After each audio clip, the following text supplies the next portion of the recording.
30년 만에 한국을 방문하게 된 일본의 한 대학 교수의 사연입니다. 아내와 함께 은퇴 후 삶을 고민하다가 우연히 한국으로 건너오게 되었고 그의 피부로 와닿는 한국의 삶에서 일본과 다른 점이 많아 큰 충격을 받았다고 합니다. 어떤 사연인지 바로 들어보도록 하겠습니다. 구독과 좋아요 부탁드리고 버튼 클릭 한 번이 영상 제작에 큰 힘이 됩니다. 본 내용은 해외 커뮤니티 레딧에 있는 사연을 재구성하여 제작하였습니다. 감동적이고 가슴 따뜻한 사연이나 재미있는 사연은 이메일 또는 쪽지로 제보해 주시기 바랍니다. 해당 사연자를 대신해서 읽어드리겠습니다. 안녕하세요. 저는 현재 일본의 한 대학교에서 30년이 넘도록 학생들을 지도하고 작년에 은퇴하게 된 히로토라고 합니다. 일본에서 행정학 박사학위를 취득해 평생을 공부하는 교수의 삶을 지내오면서 수많은 학생들을 가르치고 지도하며 그들의 성공적인 대학 생활을 위해 노력해왔습니다. 하지만 현재는 아내와 단둘이 서로 의지하며 새로운 은퇴 생활을 보내고 있죠. 저는 일본의 가나가와현 지방행정 일도 부분적으로 도맡았고 자연스레 일본 내의 몇몇 정치인과도 연이 닿을 정도로 나름 괜찮은 커리어를 쌓아왔습니다. 어찌 보면 나름 성공적인 인생이라고 해도 무방할 것 같네요. 저는 동료 교수의 소개로 아내를 만나 결혼을 했습니다. 딸아이 하나를 낳았고 지금은 저와 같은 교수의 길을 걷기 위해 미국으로 건너가 박사학위를 취득하기 위해 부단히 노력을 하고 있죠. 박사학위를 취득하는 것이 매우 어렵다는 미국 명문 대학교에서 밤낮 없이 연구실에서 공부하고 있는 딸아이를 생각하면 제가 힘들게 박사 논문을 준비할 때가 불현듯 떠오르네요. 딸아이가 처음에 저와 같은 교수의 꿈을 가지고 공부를 하고 싶다는 말을 했던 순간 참 고맙다고 생각했습니다. 아버지로서도 그리고 교수로서도 자식에게 인정받는 느낌이 들었기 때문이죠. 교단에서 정말 열정적으로 학생들을 지도해왔습니다. 매년 똑같은 수업을 진행하는 것이 지겨워 연구할 시간도 벅찼지만 학생들을 위해 다양한 수업을 제공하기 위해 노력했습니다. 그러다 보니 일찍 체력적으로나 건강적으로나 무리가 오더군요. 결국 건강상의 이유를 빌미로 교단에서 은퇴를 하기로 결정했던 것이었습니다. 일본의 다른 교수들과는 다르게 60대라는 나이에 은퇴를 결정한 것은 꽤 빠른 편에 속해 있습니다. 하지만 건강을 위해선 어쩔 수가 없었죠. 진심으로 학생들을 지도했어서인지 많은 학생들이 은퇴를 하지 말아달라고 얘기를 해주더군요. 참 보람찬 말인 것 같습니다. 그럴 때마다 은퇴를 다시 고민했었습니다. 하지만 남은 인생을 저를 되돌아보고 가족과 시간을 보내며 살아야겠다는 생각이 들었죠. 아내는 제가 성공적으로 교수 생활을 할 수 있도록 묵묵히 옆에서 내조를 해주었습니다. 아내도 동양화 전공자로 화가라는 꿈이 있었지만 꿈을 포기하고 저를 위해 육아와 내조를 도맡아 준 것이죠. 늘 우리 가족을 위해 희생해준 아내에게 감사하고 미안할 따름입니다. 그래서 저는 남은 노후는 아내와 행복하고 새로운 경험을 쌓는 삶을 살기로 다짐했죠. 그간 교직 생활을 하며 모아둔 돈과 미국 주식에 일부 장기 투자를 해놓았기 때문에 노후를 위한 자금은 어느 정도 해결할 수 있는 수준입니다. 제가 생각하기에 미국 S&P 500이나 배당 ETF 투자는 노후 자금을 불려줄 수 있는 가장 좋은 방법이라고 생각합니다. 여러분들도 항상 노후를 위한 투자는 염두에 두고 있으셔야 하니 꼭 고민해 보시기 바랍니다. 아무튼 그 결과 저와 아내는 함께 처음으로 해외에서 1년 동안 살아보기로 했습니다. 요즘 들어 젊은 친구들은 물가가 싼 동남아에서 한 달 살기 같은 라이프 스타일이 많이 퍼져 있는 것을 착안한 아이디어였습니다. 아내 또한 많이 기뻐하더군요. 당장에 미국이나 유럽 쪽으로 나가서 1년을 지내볼 생각도 있었지만 저는 아내와 상의해 1년 동안 한국에서 살아보기로 결정했습니다. 사실 저는 한국과 밀접하게 관련이 되어 있었습니다. 행정학 박사를 취득하면서 논문을 쓸 때 한국의 행정 시스템에 대해서 정말 많은 자료들을 들여다볼 수 있었고 수준 높은 한국 행정 시스템에 대해서 지속적인 관심을 가지고 있었죠. 때문에 한국에서 1년 동안 살아보기로 결정했던 것입니다. 제가 박사학위를 준비하면서 한국에 한번 방문해 본 경험이 있었지만 그 이후에 교수 생활을 하면서는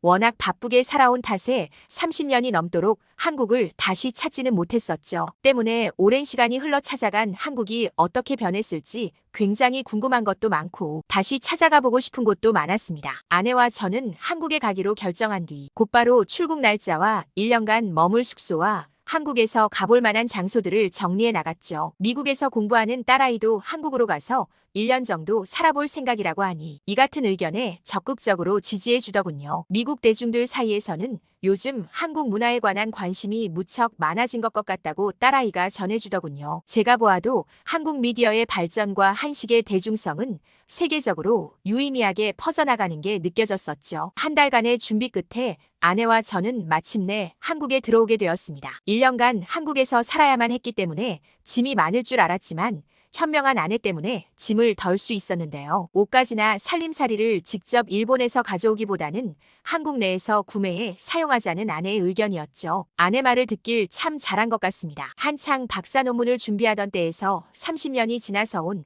한국의 인천공항의 모습을 처음 본 저는 정말 깜짝 놀랐습니다. 2027년도부터인가 한국의 GDP가 일본을 추월한다는 기사를 신문을 통해 접한 적이 있습니다. 눈앞에 펼쳐진 인천공항의 모습에서 제가 본 기사가 피부로 확 와닿는 것 같았습니다. 박사 논문을 쓰고 있을 때 미국엔 자주 갔었습니다. 때문에 미국의 여러 공항들을 다녀봤었죠. 한국인 천공항이 미국 공항들보다 비교해 규모적으로나 입국 절차 같은 행정적 시스템이 매우 훌륭하다고 생각되더군요. 아내도 연신 감탄사를 내더라고요. 입국 심사를 받고 공항 안쪽으로 들어서자 청결한 널찍한 공간들이 드러났고 세계 여러 나라 사람들이 이용하기 편리하도록 다양한 인프라를 만들어 놓았더군요. 곳곳마다 무인 로봇이 돌아다니며 공항 내부를 설명해 주었는데 굉장히 큰 충격을 받았습니다. 사실 일본은 매우 오리지널스러운 것을 고집해왔기 때문에 국가 행정 시스템이나 일상 속의 다양한 편의 시스템들이 아직 디지털화를 제대로 갖추지 못하고 있습니다. 아직도 도쿄 시내에서도 신용카드 결제가 안 돼서 현금 결제만 받는 곳이 많고 어플을 이용해 페이 결제하는 곳은 더더욱 찾아보기 힘들죠. 그래도 시민들의 요구 때문에 편의 시스템은 조금 빨리 변하고 있습니다. 하지만 국가 행정 시스템은 아직도 제자리에 머물러 있죠. 일본에서 선거를 진행할 때 아직도 수기 투표를 해서 일일이 사람들이 확인해 개표를 진행합니다. 이런 시스템은 많은 인력과 비용을 낭비할 뿐만 아니라 시간도 굉장히 많이 소요됩니다. 행정학 박사인 저는 이러한 시스템을 빨리 개선해야만 한다는 목소리를 냈지만 정치권에선 이를 전혀 받아들이려 하지 않았죠. 오히려 변화해야 한다는 목소리를 억압하고 전통을 무시한다는 분위기로 몰아가 영향력을 잃게 만들었습니다. 저도 그러한 정치권력에 대한 피해자이기도 합니다. 사실 이러한 내용이 교수직에서 은퇴하게 된 이유 중 하나이기도 합니다. 어쨌든 처음 인천공항에 도착하자마자 느껴진 것은 한국은 굉장히 빠르게 변화하고 있다는 것을 감지할 수 있었습니다. 공항을 빠져나온 아내와 저는 우선 1년간 한국에서 살게 될 삼성역에 있는 오피스텔로 이동하기로 했습니다. 안내 로봇을 통해 지하철역으로 가는 방법을 익히고 친절한 한국 국민들의 도움으로 손쉽게 공항철도를 탈 수 있었습니다. 일본이 굉장히 지하철 시스템이 잘 갖추어져 있다고 저 나름대로 판단하고 있었는데 한국 지하철 시스템은 일본과 비교하면 혁신에 가까웠습니다. 일본 여행을 많이 다녀보신 분은 아시겠지만 일본은 호선마다 투자처와 관리하는 민영업체들이 다르기 때문에 티켓을 구매할 때 굉장히 신중하게 알아보고 결제를 해야 합니다. 하지만 한국에선 보증금을 이용해 카드 하나를 발급하고 그 카드로 아주 복잡하게 얽혀있는 모든 지하철 호선을 이용할 수 있었죠. 지하철 환승이라는 걸 저는 한국에 와서 처음 해봤습니다. 이런 것이야말로 정말 혁신적이고 시민들에게 가장 피부에 와닿는 행정 시스템 개선이라고 생각됐습니다. 이러한 환승 시스템을 갖추기 위해 결제 시스템이나 수많은 디지털 보안 등이 개발됐을 것입니다. 그리고 이런 역량은 또 다른 산업 분야로 확장되어 또 다른 산업들에 들어갈 비용과 시간을 감소시켜 줄 것임에 분명했죠. 하지만 일본에선 아직도 종이로 된 티켓을 이용하고 있고 그러한 종이 티켓을 어떻게 하면 안 걸리고 기계에 잘 들어갈까를 고민하고 이런 문제를 해결해줄 원초적인 기계들만 개발하고 있습니다. 이러한 현실을 마주하자 학자로서 씁쓸한 마음을 가지게 되기도 하더군요. 한국의 성장한 모습을 마주하면서도 비교되는 일본의 현실에 안타까움을 느끼면서도 이러한 한국에서 1년 동안 보고 배우며 제 자신이 성장할 수 있는 기대감에 오랜만에 흥분감도 생기더군요. 공항 철도와 지하철을 이용해 편리하게 숙소에 도착할 수 있었습니다. 도착한 시간이 5시 정도가 되었는데 이른 저녁이었지만 아내와 저는 꽤 출출했었죠. 요리하는 것을 좋아하고 특히 한식 만드는 것을 좋아했던 아내는 근처에 있는 맛집을 딸아이가 추천해 주었다면서 가보자고 하더군요. 짐을 간단하게 정리하고 아내와 함께 삼성역 현대백화점을 지나 음식점들이 많은 곳으로 향했습니다. 한국말로는 먹자골목이라고 하더군요. 저와 아내의 한국에서의 첫 식사는 삼겹살이었습니다. 한국 사람들이 가장 사랑하는 음식이라고 하더군요. 딸아이가 미국에서도 굉장히 많은 한국식 삼겹살집들이 생겨나고 있다고 전해준 기억이 났었죠. 한때는 일식이 미국에서 굉장히 고급 음식으로 알려지고 소비도 많이 일어났지만 지금은 그 자리를 점점 한국에게 넘겨주는 것 같아 마음이 아팠습니다. 하지만 냉정하게 생각해보면 그만큼 한국의 문화의 힘이 대단하다고 생각하고 저는 이 부분을 완전히 인정합니다. 세계적으로 다양한 미디어를 소비할 수 있는 이 시대에 한국은 이에 발맞춰 아주 다양하고 혁신적인 영화나 드라마, 예능 같은 미디어는 물론 음악 산업은 이제 세계를 주도하고 있습니다. 오징어 게임, 기생충, BTS 이런 단어들을 여러 세계 사람들이 입에 올립니다. 하지만 일본에서는 내놓을 만한 게 어떤 게 있겠습니까? 그나마 신락 같은 희망이 있는 애니메이션 산업이 전부겠네요. 참으로 안타깝습니다. 제가 봤을 땐 향후 3년 안에 한국과 일본의 격차는 더 벌어질 것이라고 생각합니다. 아무튼 삼겹살집에 도착한 아내와 저는 가게에 들어선 순간 한 번 더 깜짝 놀랐습니다. 왜냐하면 인천공항과 마찬가지로 로봇들이 돌아다니고 있었고 테이블마다 이상한 디지털 스크린이 하나씩 배치되어 있었기 때문이죠. 로봇들은 자동으로 손님에서 서빙해주는 로봇으로 보였습니다. 식당 안에 있는 손님들은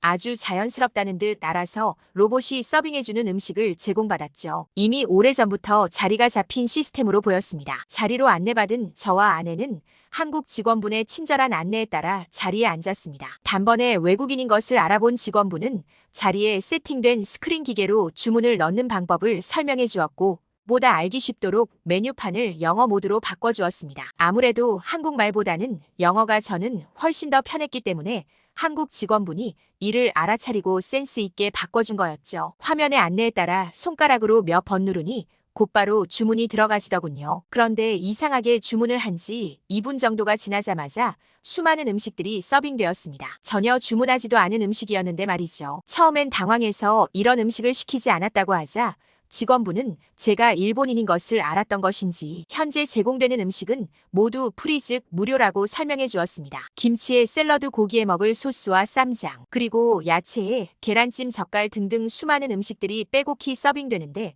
저는 두 눈이 뒤집히는 줄 알았습니다. 그것도 하나같이 예쁜 그릇에 담겨져 보기 좋게 서빙되었는데 무료라니 매우 충격적이었죠. 간단하게 맛을 보아도 모두 깊이 있는 맛이었고 김치 한 접시만으로 맥주 한 잔은 거뜬히 할 수 있을 정도였습니다. 황홀한 경험에 행복해하고 있을 때 어느덧 한국 직원분이 삼겹살을 가져와 직접 구워주셨습니다. 현란한 솜씨로 삼겹살을 구워주는 모습을 보고 있자니 점점 빠져드는 것 같았죠. 일본말로 오마카세 집도 아닌데 이런 서비스를 받고 있자니 너무나 감동받았고 맛 또한 훌륭하니 더할 나위 없는 한국의 첫 식사였습니다. 그리고 놀랐던 것은 제가 돼지고기를 무척 좋아해서 일본에서도 굉장히 다양한 돼지고기를 먹어봤지만 한국산 돼지고기 맛이 정말 일품이더군요. 한국 직원분에게 물어보니 한국제주산 흑돼지라고 설명해 주었습니다. 지방의 식감이 탱글탱글 찰지고 육즙이 살아있고 풍미도 대단했습니다. 저는 이때 일본 돼지보다 한국 돼지가 더 맛있다는 사실을 알고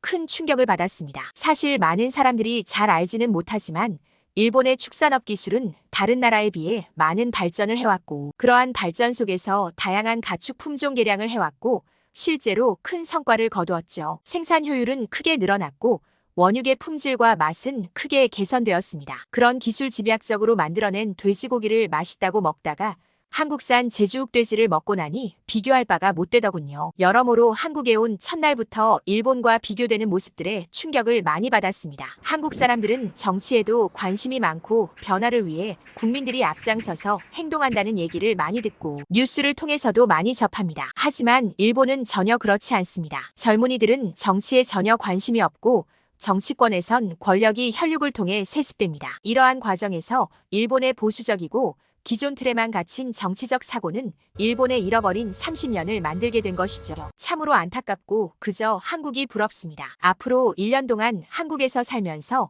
한국의 역동적인 문화와 기술들을 마주하게 될 생각을 하니 벌써부터 많이 기대가 됩니다. 그리고 벌써부터 한국이 대단하다고 느껴집니다. 이후 이야기는 말이 너무 길어지는 것 같으니 제가 새롭게 글을 써서 보내드리도록 하겠습니다. 편집자분께서 다음 이야기가 도착하는 대로 영상을 제작해 주시기를 부탁드립니다. 이야기를 들어주신 한국 여러분과 영상 제작해 주신 PD님에게도 감사의 말씀을 전합니다. 한국과 관련된 흥미로운 사연 들어보았는데요.